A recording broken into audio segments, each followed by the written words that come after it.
Assalamualaikum warahmatullahi wabarakatuh. Bapak Ibu serta saudara-saudara sekalian, perampokan tanah di mana-mana terjadi. Saya membeli tanah terhadap seseorang, luasnya 1,5 hektar di Desa Kualu. Tahu-tahu diambil oleh orang yang biasa mengurus tanah di Desa Kualu itu juga. Ketika saya mau mengambil, apa katanya? Oh iya, diganti. Berapa? 25 juta. Wah, itu 5 tahun yang lalu. 25 juta diganti, padahal dia yang mengambil tanah minta pula uang kepada kita 25 juta. Seharusnya dia dimasukkan penjara karena mencuri tanah. Malah dia minta uang. Masya Allah, terbalik. Kita yang menjadi korban, kita pula mau dikorbankan sekali lagi. Berapa kali korban? Pertama, tanah kita sudahlah dirampas. Yang kedua, diminta uang lagi. Waduh, 2 kali kenanya. Jadi hukum di Indonesia ini memang tumpul ke bawah, tumpul ke atas, tajam ke bawah. Aparat desa pun sudah ikut pula merampok tanah. Masya Allah. Nah, jadi Bapak Ibu saudara-saudara sekalian, itu tingkat kecil, itu 1,5 hektar. Tapi kalau tingkat besar, wah, itu bukan 1,5 hektar, berjuta-juta hektar. Nah, permainan tanah ini karena orang-orang dalam bidang hukum tidak nyata bertindaknya, tidak langsung. Banyak hal-hal yang merupakan perundingan-perundingan akhirnya membuat mentah kembali. Yang rugi tetap rugi, yang beruntung tetap beruntung di dalam keharamannya. Yang kaya makin kaya, yang miskin makin miskin. Masya Allah. Nah, itu yang terjadi. Kemudian ada lagi di Jalan Garuda Sakti kilometer 9, juga kilometer 7. Sudah dibeli tanah kaplingan. Malah dirampok oleh orang yang berpangkat, bekerja sama dengan aparat tertentu yang punya pangkat.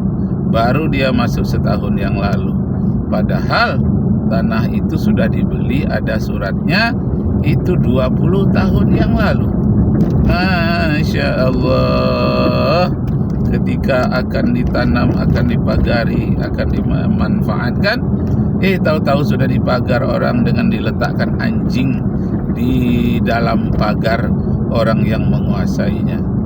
Nah, lalu melaporlah kepada pihak yang berwajib, yang melindungi. Suatu kepala yang terhebat, tahu-tahu kepalanya itu pindah, perampokan itu terjadi kembali. Masya Allah. Apa yang terjadi? Hukum tak berjalan menurut yang seharusnya. Nah, hal yang seperti itu orang bisa mencarikan pengacara. Siapa yang menang? Yang mampu berbayar mahal. Semakin salah seseorang yang dibela, semakin mahal bayarannya. Allahu Akbar, Allahu Akbar. Tahun baru, jangan lagi terjadi seperti itu. Tahun 2025, hendaknya jangan lagi terjadi perampokan tanah, kemudian penaikan pajak yang melampaui batas kemampuan masyarakat. Jangan sampai terjadi lagi. Yang berlalu biarlah berlalu. Tahun 2024 dengan segala macam catatan-catatan hitam, catatan-catatan merah.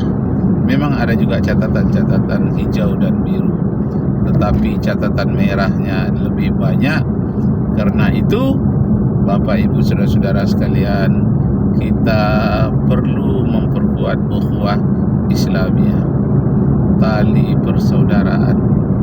Kita memperkuat hukum ketaatan terhadap agama, ketaatan terhadap hukum negara. Karena hukum negara banyak mandek, tidak dilakukan orang, gara-gara banyaknya orang yang membela kesalahan dan orang melepaskan kebenaran. Karena tidak tahan lagi kebenaran yang terus-menerus diuji, tidak tahan uji, dilepaskan kebenaran. Sedangkan yang kebatilan, karena banyaknya fasilitas yang mendukungnya, banyaknya kekuatan-kekuatan yang mampu membelanya, akhirnya diambil, dicengkramlah kejahatan, dilepaskanlah kebenaran. Allahu Akbar, Allahu Akbar, walillahil hamd. Nah, kemudian yang kedua, masalah pemurtadan. Terjadi kemarin itu katanya di Langkat, Sumatera Utara, ada pemurtadan massal. Secara massal masyarakat di sana murtad dari Islam. Maka adalah orang yang menyelidiki, benarkah sampai MUI Langkat turun tangan, betulkah atau tidak ada pemurtadan massal di Langkat. Karena dalam pikiran kita massal itu paling tidaklah ada 15 orang, paling sedikit, paling banyak ya ribuan orang, namanya massal. Diselidiki rupanya 1 orang yang terjadi pemurtadan itu.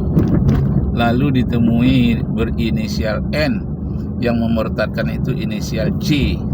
Jadi N ini ditanya, kenapa J? Karena katanya, saya ini sebetulnya Islam, KTP saya non-Islam, diurus oleh si J. J itu non-Muslim, dia berjanji akan menikahi saya. Dia akan masuk Islam, kata si N.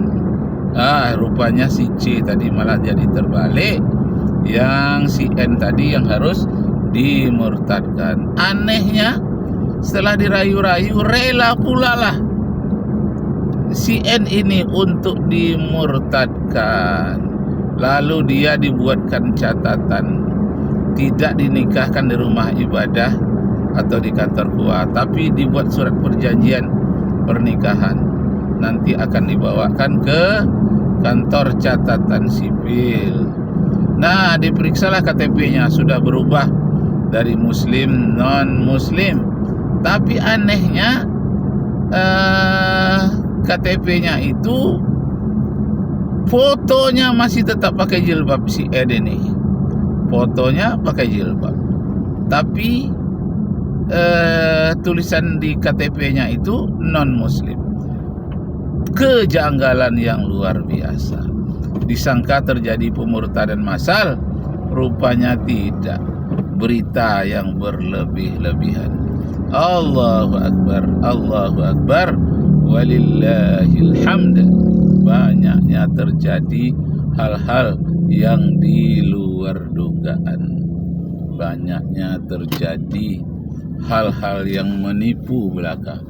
Allahu Akbar, Allahu